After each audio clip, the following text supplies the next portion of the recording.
पहिरीं ज़ुल्हज जी राति असांजी अमर इन दुनिया जे जान खे छॾे वई, जंहिंजी 90 साल खां मथे उमिरि हुई।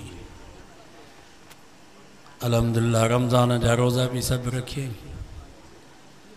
इशा जी नमाज पाण वज़ू करे नमाज भी पढ़े।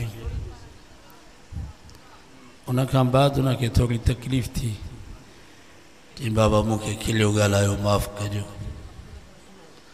रब खां दुआ घुरई, या अल्लाह मां कमज़ोर, मां कुरारी, मूं ते रहम कर, मूं में हाणे साहब नाहे। बस ला इलाहा इल्लल्लाह जो कलमो हुन जी ज़ुबान ते जारी थी वियो, दम परवाज़ थी।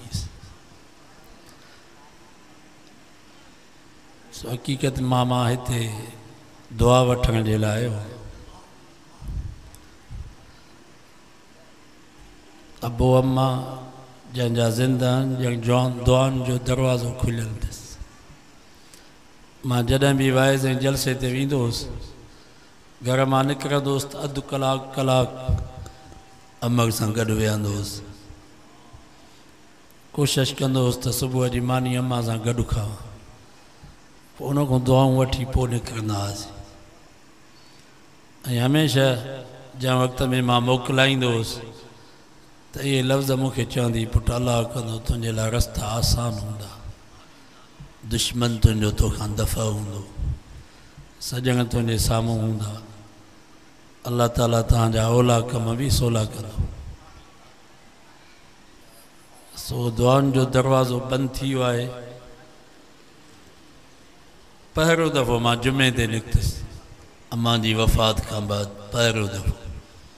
असांजो दोस्त हुयो शेख साहब कंदकोट जो, वीचारो उज़र ते बि आयो दाग़िल में, उनखे मारियो, शहीद थी वियो। उन जी तज़ियत जे लाइ मां वियुसि वापसि रुस्तम खां चक जे तरफ़ अचां पियो त रस्ते में दाग़िल मिलिया। ॾींहं जो 4 बजे, हालांकि इन रस्ते सां मां राति जो 10 बजे बि आयो महीने जे अंदरि,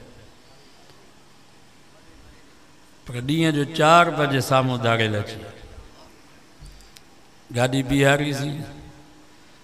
मां गाॾी मां लथुसि, बाबा तव्हांखे जेका शइ खपे वठो।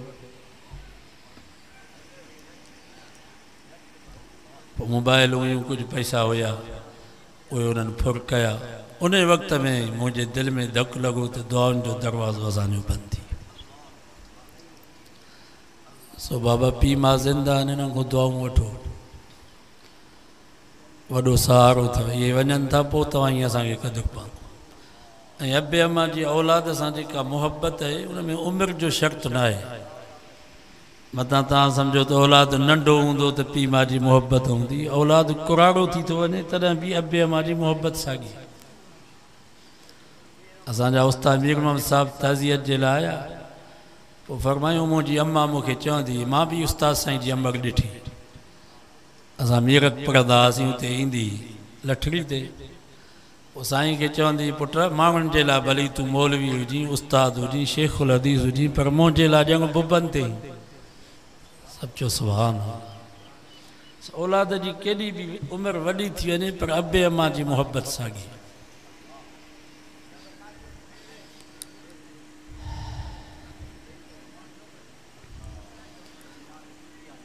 सो मां हिते दुआउनि जे लाइ आयो आहियां। वॾड़ा जेके हुया साईं शरफ़दीन साहिबु, साईं कमरदीन साहिबु, साईं बदरदीन साहिबु, साईं रहीम बख़्श साहिबु, उन्हनि जे वक़्त में मां हितां उन वक़्त खां वठी हिते अचण मां शुरू कयो। तक़रीबन 25 साल थी विया मां हिते हूंदो आहियां, त तक़रीबन मां कोशिशि करे ईंदो आहियां। अॼु बि मुंहिंजा महिमान हुया बलोचिस्तान जा, वेंदुर जा, उहे महिमान मूं सां गॾु आया। हाले जी शरीफ़ वियासीं, उते बि साईं जन खां दुआ घुराईसीं। वरी हिते बि तव्हां वटि सिर्फ़ु दुआ जे लाइ आया आहियूं, त असांजी अमर जे लाइ तव्हां ख़ुशूसी दुआ घुरो, अल्लाह हुनजी मग़फ़िरत फ़रमाए। हक़ीक़त में ही क़ुरान जी बरकत आहे।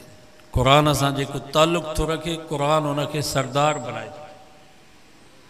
असांजे इलाइक़े में बिदत राफ़िज़ियत तमामु घणी आहे।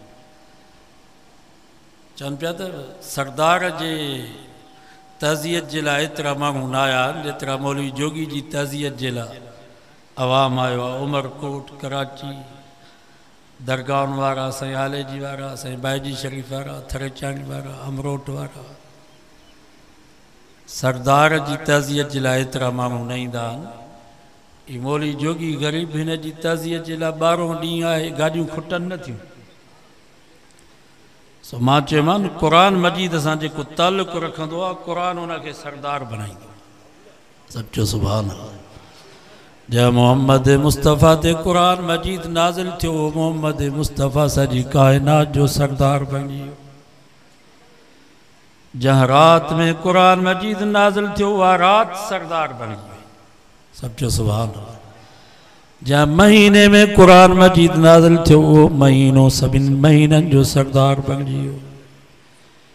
जन शहरनि में क़ुरान मजीद नाज़िल थियो, उहे शहर सॼी काइनात जे शहरनि जा सरदार बणिजी विया। जंहिं उम्मत खे क़ुरान मजीद मिलियो, उहा उम्मत सभिनी उम्मतुनि जी सरदार बणी। त क़ुरान सां जेको ताल्लुक़ थो रखे, क़ुरान उनखे सरदार बणे। अॼु अज़म कयो त असां पंहिंजे बच्चनि खे क़ुरान पढ़ाईंदासीं। ॿिए नंबर ते इन्हनि क़ुरान वारनि जी ख़िदमत कयो। 80 वारे ॾहाके में मां मदरसे में पढ़ंदो हुउसि। मूंखे यादि आहे मुंहिंजो वालिद साहबु घोड़े ते चढ़ी करे 80 वारे 81 82 100 रुपया असांजे उस्ताद खे ॾींदो हुओ हर साल।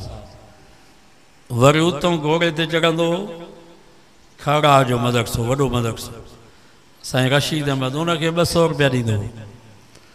वरी घोड़े ते चढ़ी वरी ठरी बीरो आहे उस्ताद मोहम्मद कुबर साहब, तव्हां ॿुधो पुराणो वॾो आलिम हिते बि आयो।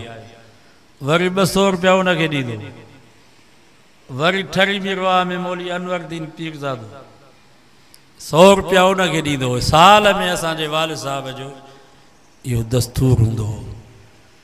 ऐं उन जी बरकत है जो अल्हम्दुलिल्लाह अॼु उनजे ख़ानदान में रब आलिम ऐं हाफ़िज़ पैदा कया। सो अज़म कयो त इंशाअल्लाह असां पाण मदरसनि में वेंदासीं। मौली सदर दीन आहे, पुराणो दीनी इदारो आहे। हितां जे मोहतिम साहब, नाज़िम साहब खां पुछा कंदा कयो त तव्हांखे कहिड़ी शइ जी ज़रूरत आहे, ही तव्हां ॾे न अचनि, तव्हां अचो त जंहिं शइ जी तव्हांखे ज़रूरत हुजे असां ख़िदमत जे लाइ हाज़िर आहियूं। ऐं कमु इहे शयूं थियूं। दुआऊं बि घुरो अल्लाह ताला इन्हनि इदारनि खे ता क़यामत आबाद फ़रमाए। जेके बि असांजा वॾरा उस्ताद शरफ़दीन साहब, साईं रहीम बख़्श साहब, साईं बदरदीन साहब, ऐं जेके बि हिन ॻोठ जा असांजा वॾरा वॾड़ियूं मर्द औरतूं फ़ौत थी विया आहिनि, अल्लाह सभिनी जी मग़फ़िरत फ़रमाए। ख़ुसूसन असांजी अम्बर जे लाइ ख़ुसूसी दुआ घुरिजो। अल्लाह ताला उन जे लाइ क़ब्र जो सफ़र क़यामत ताईं आसान फ़रमाए, उन जी क़ब्र खे जन्नत जो बाग़ बनाए। वमा तौफ़ीक़